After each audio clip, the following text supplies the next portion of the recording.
शर्मा जी जो बहुत कुशल समाज सेवी हैं, शिक्षाविद हैं और साथ में कुशल साहित्यकार हैं। मैं आपसे जानना चाहता हूँ कि दानोत्सव यात्रा का जो समारोह मनाया जाता है, ये इसका क्या उद्देश्य होता है?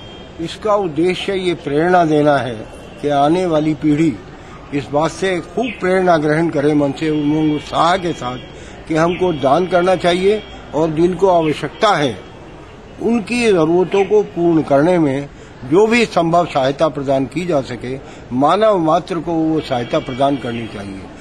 संसार का प्रत्येक व्यक्ति इस स्थिति में रहता है कि वो दूसरे की किसी न किसी रूप में मदद कर सकता है। इस यात्रा का मुख्य उद्देश्य यही है कि वो मदद देने की प्रेरणा पैदा करे एक दूसरे के अंदर और एक दूसरे के साथ सद्भावना पूर्ण जीवन जीने के लिए उसे उमंग उत्साह से भरपूर कर दे। कन्नौज वासियों का तो 1400 वर्ष क्या गुजर जाए, 14,000 वर्ष गुजरने के बाद भी कन्नौज वासियों का ही योगदान रहेगा। उनके बिना योगदान के तो सम्राट हर्षवर्धन के नाम की स्मृति हो ही नहीं सकती। कन्नौज के साथ हर्षवर्धन इस तरह जुड़े हुए हैं और हर्षवर्धन के साथ कन्नौज इस तरह जुड़ी हुई है कि प्रत्येक साहित्यकार, विद्वान, इतिहास लेखक सब उसकी स्मृति बनाए रखते हैं हमेशा। जो समाज सेवी हैं संसार में वो ये जानते हैं कि कन्नौज के सम्राट, वो पूरे देश के सम्राट थे। हर्षवर्धन उस समय भारतवर्ष के सम्राट थे, परंतु उनकी राजधानी कन्नौज थी और वो कन्नौज के सम्राट कहलाते थे। इस स्थिति को देखते हुए आप बिल्कुल अच्छी तरह से मान लीजिए बिना किसी सील संकोच के कि उनकी स्मृति बिना कन्नौज के सम्राट हर्षवर्धन की स्मृति का कोई अस्तित्व नहीं है। कुछ कन्नौज वासियों के ऐसे नाम जिन्होंने आपको सदा सहयोग किया हो? मैं तो सबसे पहले उनका नाम लूंगा जिन्होंने मेरे छोटे भाई की तरह जीवन व्यतीत किया। साहित्य पत्रकारिता से लेकर इलाहाबाद में पढ़ने से लेकर पढ़ते समय से जिनका नाम रहा है मेरे साथ, डॉक्टर अवधेश अवस्थी, जिन्होंने आके मुझसे बराबर ये कहा, मुझे इस बात के लिए बाध्य किया कि सम्राट हर्षवर्धन की प्रतिमा प्रयाग में अवश्य लगाई जानी चाहिए। और दूसरा नाम सुशील राकेश का मेरी दृष्टि में है, जो उनके साथ छोटे भाई की तरह, हम लोग के अनुज की तरह हमेशा हमारे साथ रहे हैं। तन से, मन से, धन से इन लोगों ने मुझे ये मजबूत किया इस बात के लिए कि इलाहाबाद में उनकी प्रतिमा लगना बहुत अनिवार्य कार्य है, क्योंकि इलाहाबाद में आकर, प्रयागराज की धरती पर आकर यहाँ माघ मेले का वो और कुंभ मेले का वो और 6 वर्ष के बाद आकर अपना सर्वस्व दान करने की जो प्रेरणा उन्होंने दी है, उस प्रेरणा को की जो लहर है, उस प्रेरणा की जो गंगा है, उसको प्रभावित आगे हम लोगों को करना चाहिए। इसमें 2 व्यक्ति मेरी दृष्टि में बहुत प्रमुख हैं। बाकी तो सैकड़ों मित्र हैं, सैकड़ों लोग हैं कन्नौज के मेरे। बाकी आज जो नई पीढ़ी में लोग आ रहे हैं उसमें हमारे कृष्णकांत दुबे भी हैं जो हम लोग के साथ जुड़ गए हैं, कई मौकों से बराबर जुड़े हुए हैं। हमारी साधना शुक्ला है फतेहगढ़ की, वो जुड़ गई हैं, हमारे साथ जुड़े रहते हैं मित्र लोग। प्रताप नारायण वर्मा जी हैं, एक अडवाणी जी इनके मित्र हैं, हाँ, इनके पाठक जी एक मित्र हैं जो कन्नौजी कविता बहुत अच्छी कहते हैं। कितने ही मित्र लोग हैं सारे पूरे जो अतुल पाठक जी, जो हाँ अतुल पाठक तो कितने ही लोग ऐसे हैं जो हमारे साथ जुड़े हुए हैं और मन से जुड़े हुए हैं।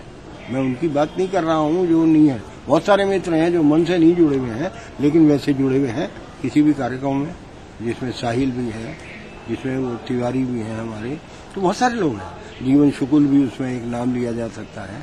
लेकिन वो मन से, देखिए, मन से जोड़ने का कुछ अर्थ ही दूसरा होता है। मन से जोड़ने का अर्थ होता है कि जो हम सोच रहे हैं वही आप सोच रहे हैं। रामचंद्र शुक्ल का, जो आचार्य रामचंद्र शुक्ल का साधारणीकरण का सिद्धांत है कि जो आपने लिखा है उसी को पाठक, श्रोता, दर्शक जो है उसी अनुभूति को ग्रहण करे। तो हम लोगों को कभी ये नहीं होता, हमने लिखा, इनको लिख दिया जरा सा पर्चे में ऊपर ही कि आपको आना है तो इन्हें आना है। अब ये कितने कष्ट उठाए होंगे, कितनी दिक्कत हुई होगी, कितनी परेशानी होगी, वो ये मुझसे कहेंगे नहीं कभी, ना मुझसे कभी कहा। कल मैं 17 में कर रहा हूँ तो 17 सारे हाजिर हैं। मैंने अगर कहा भाई देहरादून चलना है, उन्होंने कहा देहरादून चलेंगे, कभी ये बात नहीं। तो ये एक जो भावना हम लोगों के अंदर आई है, ये भाईचारे की भावना, एकदम ये भातृत्व भावना ऐसी है कन्नौज वालों की कि मैं अपने आप को कन्नौज वासी की स्थिति में, मुझे लोग यहाँ समझते हैं कि शर्मा जी कन्नौज के हैं, ये स्थिति आ गई है। और कन्नौज वाले मित्र तो इलाहाबाद वाले हैं ही हैं, उससे तो कोई दो बात है ही नहीं पूरी। तो इस सारे कार्यक्रम को संपन्न कराने में, कन्नौज वालों की प्रारंभ कराने में, उसको संपन्न कराने में आज तक भूमिका बराबर बनी हुई है।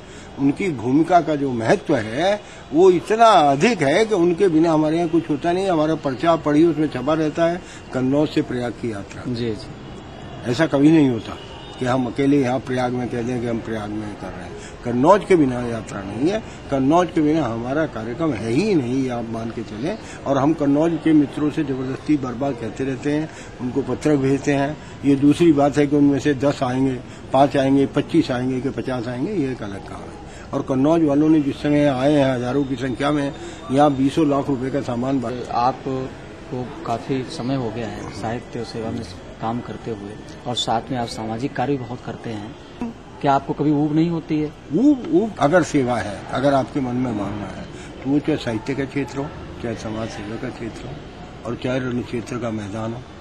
अगर आप देश की सेवा में लगे हैं, वहाँ पर देश की रक्षा का प्रश्न है तो वो सैनिक अगर ऊब जाए तो सीमाओं की रक्षा कौन करेगा?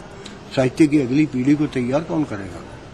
और मेरी तो इस पे एक कविता है जो महादेवी वर्मा ने उस जमाने में सोची 55-56 में, जब विदेश मंत्रालय से आया लौटकर रिजाइन करके और उनके साथ संपादन कर रहा था, तो साहित्यकार में उन्होंने उसको प्रकाशित की थी। और मेरे जीवन का वो लक्ष्य है, उसी को 2 लाइन आपको सुना दूं तो वो सारा जवाब उत्तर है उसका। साधना उसका हेडिंग है और उसका उत्तर केवल ये है कि पत्थर के टुकड़ों को काटते रहो, जाने कब कौन मूर्ति बन बोले, मुस्काए गाए, कब किससे सब पूजाओं का फल मिल जाए। पत्थर के टुकड़ों को काटते रहो, जाने कब कौन मूर्ति बन बोले, मुस्काए गाए, कब किससे सब पूजाओं का फल मिल जाए। मैं इसीलिए तो कहता हूँ, छेनी न रुके, मस्तक न उठे, जितनी मूर्तियां गढ़ सके उतनी गढ़।